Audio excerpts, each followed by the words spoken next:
Guys, welcome back to the channel. Hope all is going good. Now, today's debate is going to be between Mike Parry and Narendra. And the subject is, should British kids be patriotic about Britain? Should kids in the UK be proud to be British? And of course, Narendra comes with the opposing view of, look what Britain have done in history. They've done a lot of bad stuff. We need to talk about this, talk about that. And look, guys, let's just be very, very honest before I play the segment for you.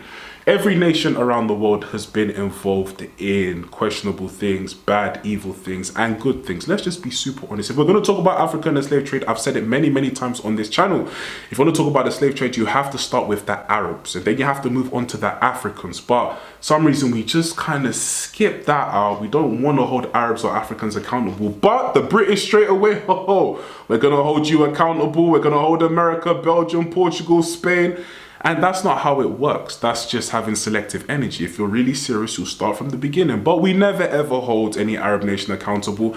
Slave trade is happening right now in Libya, and the black community are absolutely silent about that. No one really cares because it's not white people doing it.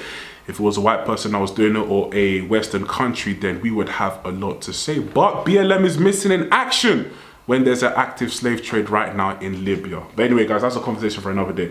But should kids be proud to be British? Of course, if you ask me 110%, you should be proud to be British. But anyway, guys, let's see. Oh gosh, let's get to it. In China, in America, in Russia, part of the curriculum is I'm proud to be from the country I'm from. I just don't think it's very British, and I think coming from the most unpatriotic party that we have, who spew hate and divisive rhetoric all day long, telling our schools, state schools, and they've all come from private schools, that we need to be re-educating and teaching history in a way that you want it to be taught. We're Britain, we're not MAGA, we're not America, USA. We actually look at things balanced and equally. My son's studying history. He's actually proud to be British, but he also knows what was wrong about our British Empire and what was wrong about our British history, but he's still proud. How you get the young to be proud of your country is not by teaching it, it's by creating a society that we can love. At the moment, the youth have got no money, no chances of getting on the property ladder, no further education help. They've got no help financially. How can they love a country when they're poor? You know, you've got to create a society that they can love. At the moment, they're poor. They can't love this. But this has got nothing to do with history and teaching it in a way that's very fascist. I don't know whether you agree with a single word of that. Well, I'm sorry, Nana, I think that's a load of mumbo-jumbo. You're just... Well, of course you were going to say that. Yeah. But look, today is a very special day, right? We're celebrating Victory in Europe Day. How many schools have you seen pictures of in the paper with the Victory in Europe celebration? How many schools have actually boasted and said, we've been working for a week on Victory in Europe Day? I haven't seen any at all, right? That's because of the press. But it was a momentous moment 80 years ago when we saved the world from the dictatorship of Nazism, OK? We have got a fantastic history, and I want children in this country to be taught the proper history of England, not politically leaned on by left-wing teachers. Hang on a minute. There is a left-wing bias. Wait a minute, before we get totally carried away, Zia Yusuf himself says not everything about the history of the British Empire is something we can be proud of. Even he says that. Yes. So are like you... every country in the world. OK, quite, absolutely, quite right. Yeah. But are you saying, therefore, Mike, that what should happen is cherry-picking? No. That what children should be taught is the good bits no, not and at leave all. out the bad bits? Not at all. What are you looking for? I want it told factually. So, for instance, the slave trade. Most people are taught that the slave trade was an abomination, which it was, and that we were massively involved in it. Very few people are told we abolished the slave trade. In 1830, Britain led the way. We all learn that at school. No, we do. We don't. Know that actually, but we're also not taught. We are also not taught that actually black and brown communities helped this country in World War II. 43% of the nation. Of course we are. More than we all know about people who came to this country in the Caribbean. Well, I do. There was a poll that you're educated, but a poll was done, and over half of this country don't know this.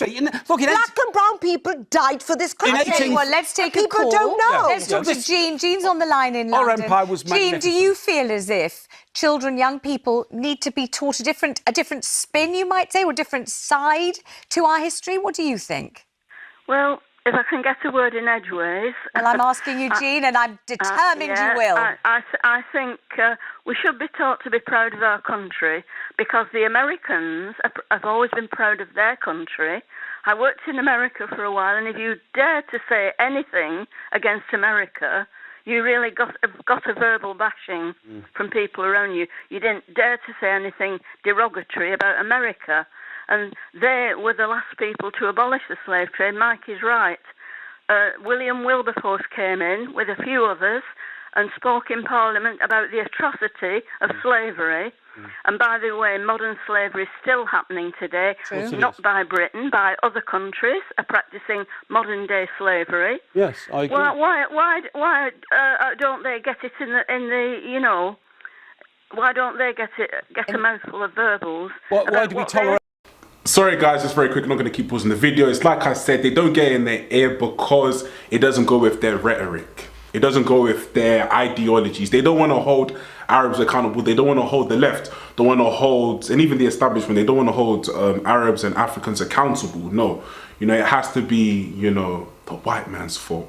The West's. It's always their fault. China. You know, China has an active slave trade, OK? We all know that. The we have Uyghurs. slave trade. But why aren't we criticising China today? Because we want to talk about our problems. And Jean, may I just say, William Wilberforce going into Parliament, you can't set fire everywhere, then put the fire out and say, well, actually, I put the fire out. We benefited from slavery, this country did, by millions and millions of pounds. We spent 10% but of we our still national benefited. product to get rid of I'll slavery. give Jean a chance. She said if she can get a word in. Go on, Jean. built this country as well. The Irish navvies that came over built the roads. There were British workmen long before immigration happened that came and worked to build houses and roads and all the rest of it. It wasn't all black labour. The Irishmen came in on the roads. I know a lot of them got a lot of stick off the landladies. No Irish, no dogs, and all the rest of it. Absolutely, but you know, I'm aware of that. I'm not ignorant. I'm aware of the history of Britain, and we haven't done any worse or any better than the rest of the empires that have ruled the world. All right, thank you very much for the call. Good to hear from you. Let's talk to Miranda, who's on the line in London. Miranda, you've got really some quite constructive thoughts about how the curriculum could go and how the school day could go. What would you like to see? Well, I think I'd like to see, for starters, the national anthem being sung from the time you go into the school gate. I think at the start of the day it would be a great, nice idea. In schools, I mean, do you remember the days when they used to play it in cinemas and theatres after production? I remember that, and also on the television. Last at night. Last thing at night on the television, and people used to stand up in their own living rooms, didn't they? Do you remember that, Miranda? Absolutely right. No, I do remember that. And would you like to see that again? I did grow up. Well, I mean, in the evening is one thing, but I think for the curriculum. And it's so diverse. We've got a beautiful country. We live in a beautiful country. Yeah. It's diverse. We're welcoming and all of that. But I just think, and we obviously have a lot to thank many nations for with their support and help in the Second World War and whatever, the First World War. But I just think it would be a nice thing to show patriotism within our schools. You know, to start the day with the national anthem. They do actually do this in America. There's an awful lot of, saluting the flag and that kind of thing, which isn't a kind of British tradition to have flags, you know, the Union flag in the classroom or any kind of reference to it. I don't remember that ever happening, but certainly the national anthem was played all over the place all the time.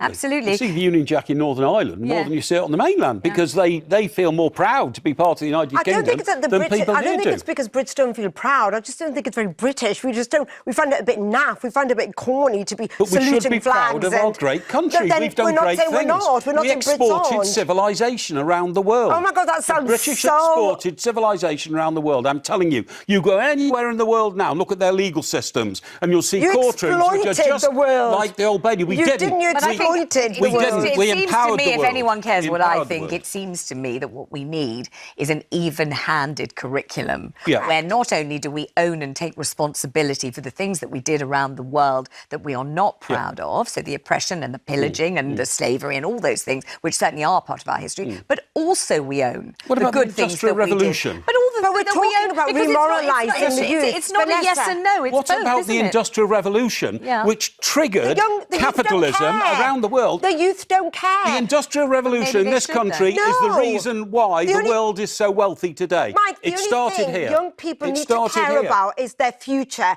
and at the moment they don't really have a future. They can't get on the property ladder. They don't get an education. They don't get a proper wage. Let's move on. Let's move on. Guys, to conclude, honestly speaking, I feel like they just bring Narendra on to just stir up some drama. You know, she doesn't believe in all of what she's saying. If she does, then, you know, I have major concerns for her. But I'm sure they bring her on for drama, you know, because she's been saying the most craziest things. You know, kids being brought up in the United Kingdom need to be proud of this country. It's just as simple as that. Every nation has their good and bad points, but you need to be proud. She was talking about, you know, the youth have nothing, you know, but yeah, this is a period that UK have right now. UK are at a period where times are quite tough. You can't tell Americans during the Great Depression, don't love your country because you're poor and, you know, you just haven't got anything to look forward to. No, you still need to love America, and you need to also anticipate that greener days will be ahead of you. So that's what's going on in the United Kingdom now. We've had bad leadership, etc. So much has been going wrong. But we know that there will still be a brighter future tomorrow if we just have hope and just have love for the country in which you live in. So yeah, that's just what I think. But anyway, guys, let me know what you think in the comment section down below. Like, comment, and subscribe, and I'll catch you in the next video. Peace.